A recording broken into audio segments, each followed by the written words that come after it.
Welcome to the Electric Rodeo, an adult toy megastore podcast about sex, pleasure, relationships, and everything in between.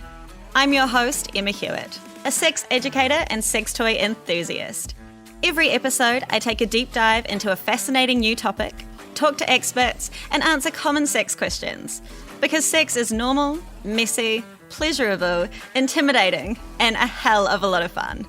Let's take a ride. I get it that we don't want a new infection. Nobody does. I don't want a cold or the flu, but these things are part of the human experience and they're super incredibly common. The vast majority of all people contract an STI at some point in their lives, but no one's talking about it. I'm speaking with Jenelle Marie Pierce. She's a certified sex educator and the founder of the STI Project, which works to educate and empower those with an STI to live a happy life and maintain healthy relationships with partners that still includes amazing sex. In this episode, we're talking about STIs. It's an important part of our sex lives and well-being, but for many of us, just like our sex education, our STI education was probably pretty shit. Putting a condom on a banana, seeing scary photos of extreme cases, and being told that an STI means game over for your partnered sex life, which is bullshit, by the way. STIs are more common than many people realise, and being diagnosed with one doesn't need to be a big deal. It's not ideal, of course, but it's also not the end of the world. In fact, for many STIs, treatments exist which allow you to live a completely normal life with minimal symptoms and without transmitting them to anyone else. In this episode, we do some STI myth busting, get tips on how to talk to your lovers, friends, and family about an STI diagnosis, and talk about whether you need to tell your sexual partners about having an STI. The answer to which is yes. And Jenelle has some amazing tips for how to do this. She contracted herpes when she was 16 and admits that dealing with that at such a young age wasn't easy. Oh my gosh, yeah. And I mean, high school is hard enough as it is. Being a teenager is hard enough as it is. And then couple that with a taboo infection, a sexually transmitted infection. And it was absolutely miserable. And I felt like life was over for me. I really did. For a long time after that, I had a hard time disclosing. I didn't know, and I didn't always do it the most ethical way.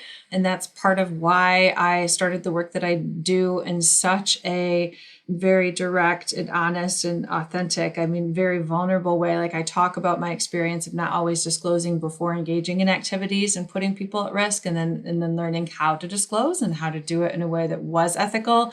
And I do that on purpose because I feel like even though that was not the right decision, even good people who aren't just inherently bad, can make bad decisions and do things that they don't feel proud about. And I knew I wasn't the only one in that experience and having done that. And so I was like, if we are going to fix the problem, we have to at least first admit that it exists to begin with. And so now of course, I'm very public about my status. So I disclose in a whole different way, but it took a lot of trial and error basically to figure out what was a really practical and effective and relevant way that felt like me. And having lived that experience and kind of knowing what you do now, how do you think that people should approach the conversation in a positive and an ethical way? Are there some tips that you can share? Definitely. Okay, so before putting people at risk is probably the first one. So before engaging in any activities, clothed and sober so that we can ensure that coercion isn't happening and that people are able to make fully informed, conscientious decisions without feeling influenced or under pressure. And then from there, it gets a little bit more supportive of the person who has an STI, because the onus and the responsibility always feels like it's primarily on the person who has an STI. But STI disclosure is truly a safer sex conversation. It's reciprocal. A conversation is back and forth and includes and is amongst all parties involved. And so that's really how we want to frame it, because responsibility and sexual responsibility is everyone's responsibility, not just the person who has a known infection. And so from there, the person who does, though, have a known infection and is doing the disclosure gets to decide the environment that is safe for them, whether that's text message or direct face-to-face or on an app, et cetera, like what feels safe and is going to be effective and authentic for them. And then they also get to decide what information they'd like to share. Of course, we know that, yes, you have to disclose your status. for fully informed consent to happen, but nobody has a right to any further information about your sexual history, number of partners, how you contracted it, unless that's part of the story that you want to share and that just feels right in the moment for you, then that's great. I also think it's important to try to do your very best to remain neutral and confident as best as possible, not because we're trying to encourage coercion, but because we're trying to display the actual lived experience of having an STI. The stigma is really awful, but the actual experience of having the infection itself is usually relatively quite benign for most folks. So we want to try and model that as best as we can. But if you do get emotional, that's okay. Honor yourself and be gracious, because that may be the space that you're in at that point in time. And then I like to give like 1 or 2 resources, usually a factual kind of clinical, like this is the symptoms and this is how to treat it, etc. And then I encourage like a storytelling platform. It doesn't necessarily have to be my own, the STI Project, or something like along those lines that humanizes the experience and showcases how common it is and what that actually looks like to have an STI.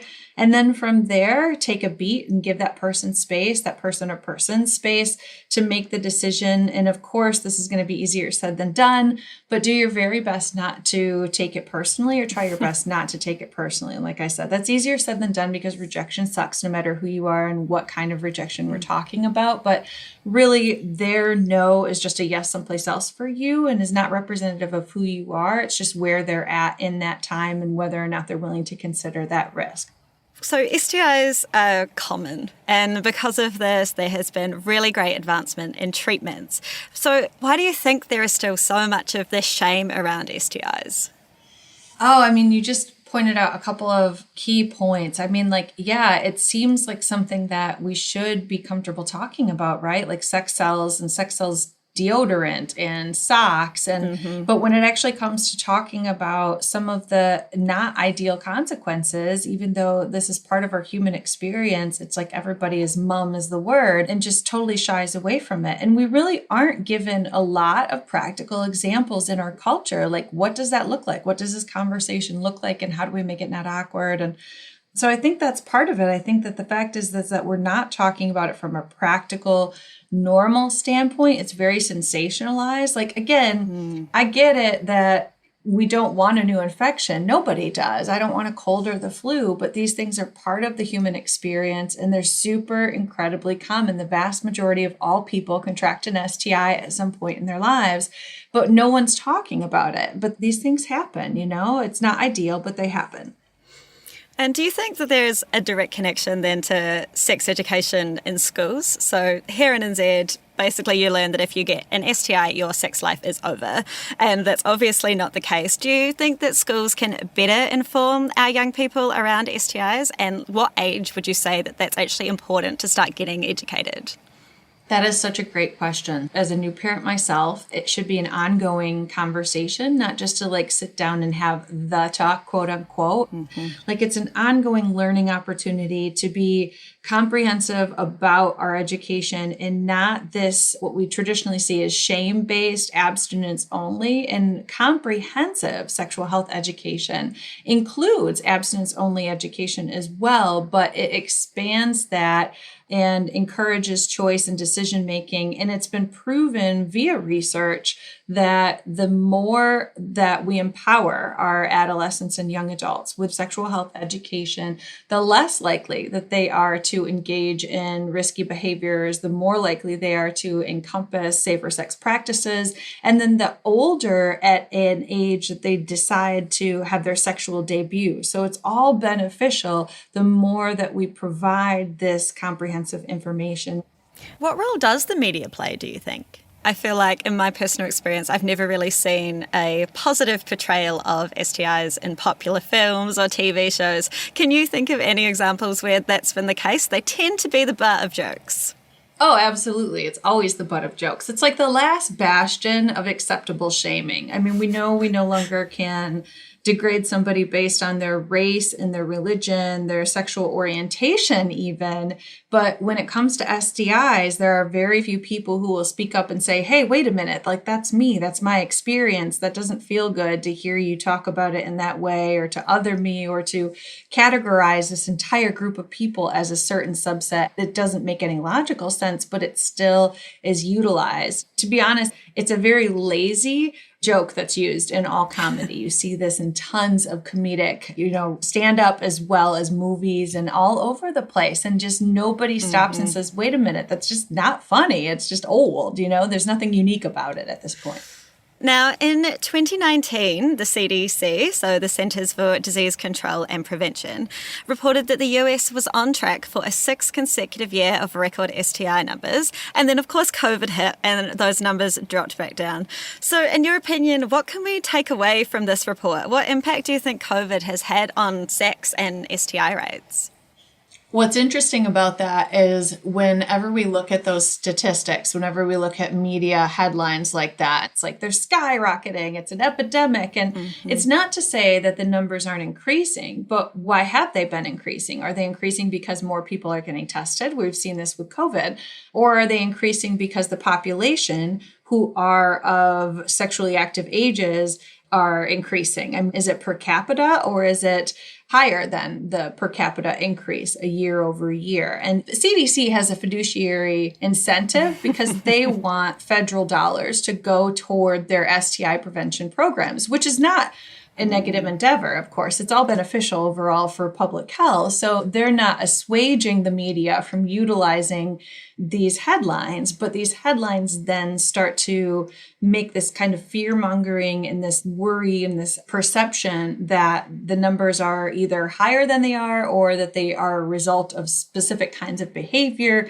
And we don't necessarily know that until you actually look at that fine print. And the fine print even says the numbers are actually even higher than that, because what the CDC is reporting on is only a few infections, the reportable infections that are tested and that get sent to the CDC. So they're all different types of STIs that aren't necessarily part of routine testing, that aren't necessarily getting reported, and those aren't included. So the numbers are even higher than they are, which sounds worrisome, but you have to look at what we're actually talking about, the details behind that, the fine print, and that's not what's getting printed, of course, in the media. So with that being said, can we actually get some sense from the current data around how common STIs actually are? It does say in the fine print that the speculated number about how many people have an STI at any one point in time is much higher than that. Like, I think the last number was 21 million. Even a small percentage of people are only getting tested regularly. So the number of people who regularly get tested per year is anywhere from 12 to 15% of all sexually active people. So a very small percentage of the population is even getting tested to begin with. So we're not capturing the vast majority of all infections. Not that I would thank COVID for anything, but it's helped us to understand the word asymptomatic. And STIs are similar in that you can have an infection and not know that you have an infection. And so you can be asymptomatic, and the only way to know is to get tested. The vast majority of all people contract an STI at some point in their lives. Again, not ideal, and that's not what we're looking for. We would love to prevent more infections, but it is just a natural consequence of sharing our bodies intimately and being in that kind of close proximity with someone else, just like other infections are that are very common, like the cold and the flu, and now like COVID, unfortunately. Yeah, I think the majority of people actually don't understand just how common they are. So with that in mind, what do you think is the best way to prevent an STI? Is there actually such a thing as safe sex, or is abstinence really the only answer?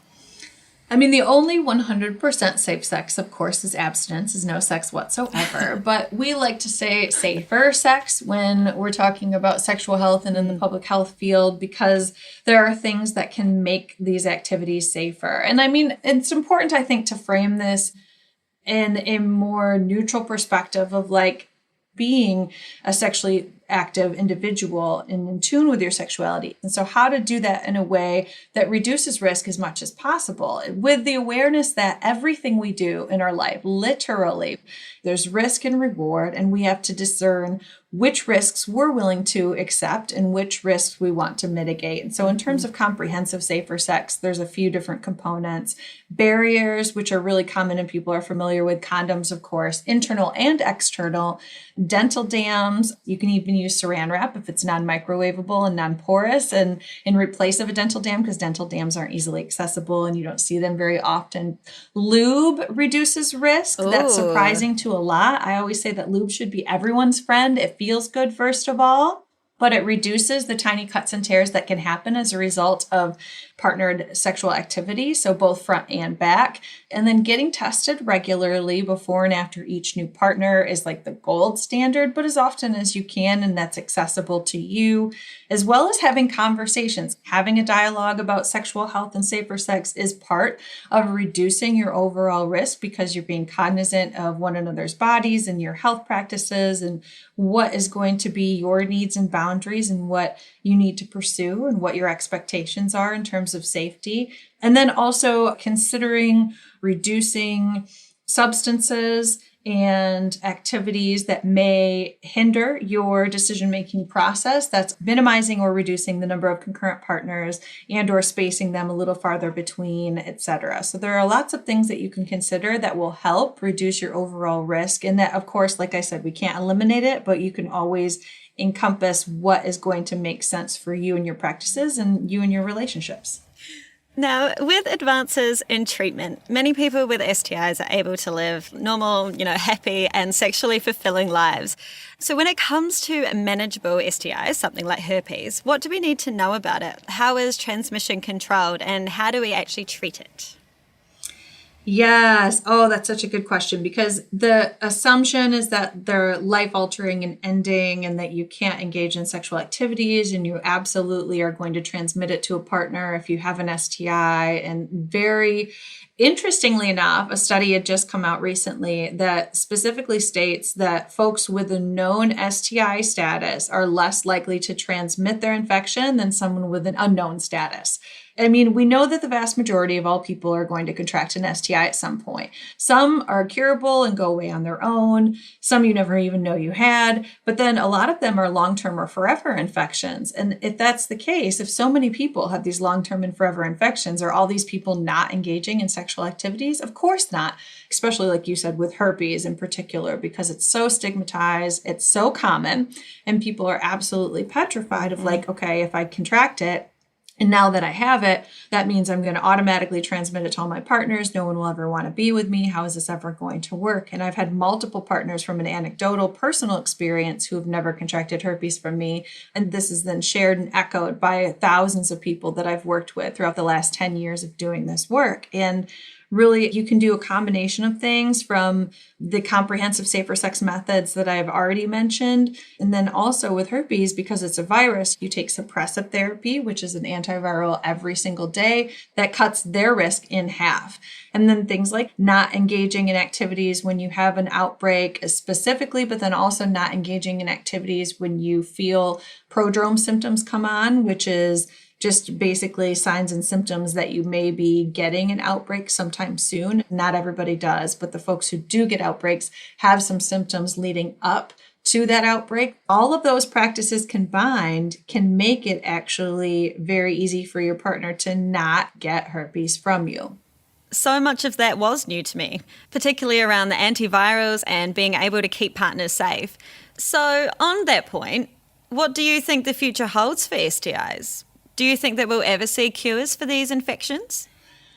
I don't think, certainly not in my lifetime will we see a cure for all of these infections, nor will we see a cure for stigma. Unfortunately, I wish I were wrong, but I really would be surprised, even in my daughter's lifetime. I think that stigma is going to persist. It's persists for millennia. I do still think that we can take a crack at improving the experience for those who contract an STI, and that we can make the prevention and being conscientious for overall sexual health, a lot less painful feeling for folks. And I don't know that cures are necessarily the answer because it's not super easy.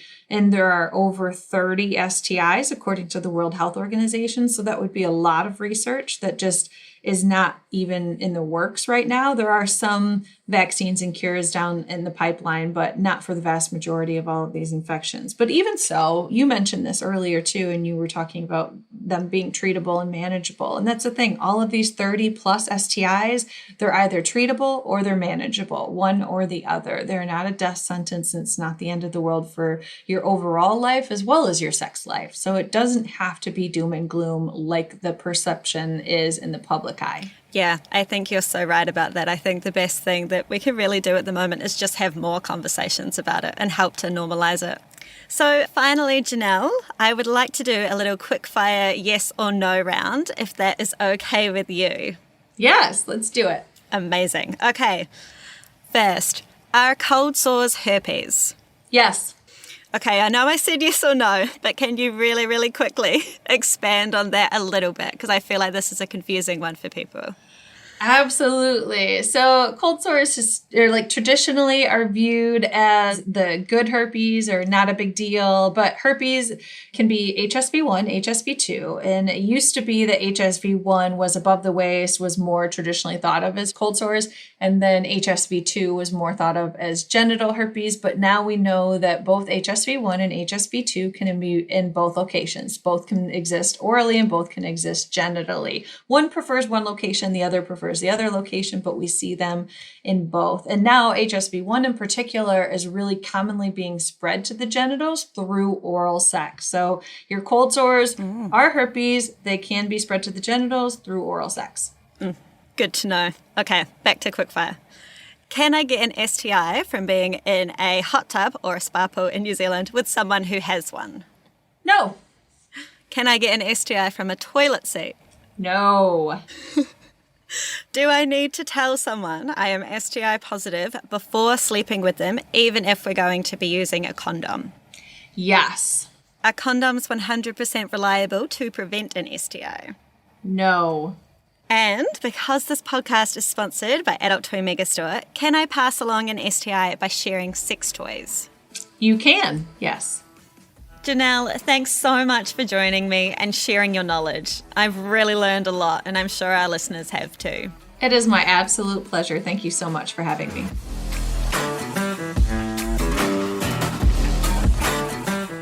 You've been listening to the Electric Rodeo podcast for Adult Toy Megastore, produced by Sound Cartel. Follow Electric Rodeo free on Apple Podcasts, Google Podcasts, Spotify, or wherever you get your podcasts. And for more sex and relationships explained, follow @Electric Rodeo Podcast on Instagram.